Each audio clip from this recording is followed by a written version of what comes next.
Assalamualaikum, selamat petang bersama saya Abang Kumis. Macam kau nampak kat dalam video ni, CBR 150 Limited Edition.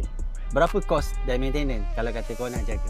Jom kita tengok. Untuk CBR yang standard, harga bulanan dia ialah 388 untuk 5 tahun.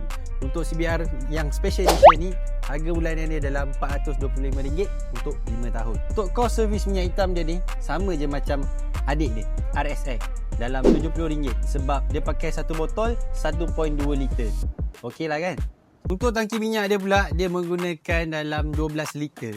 Jadi kalau kata kau isi minyak 4 kali, satu kali isi dalam RM28. So kau standby lah dalam RM100 sebab 13 liter.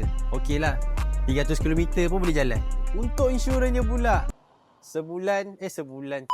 Untuk rotek dan insurans dia, rotek dia dalam RM2. Insurans dia dalam anggaran dalam RM400 lah. Kalau kata kau nak simpan, sebulan dalam RM33.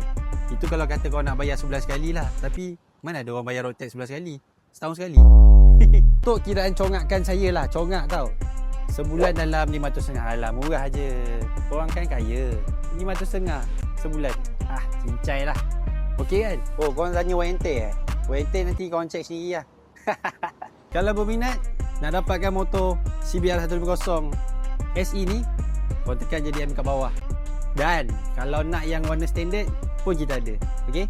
Tekan saja kat bawah. Kita jumpa dekat Wasabi. Ciao.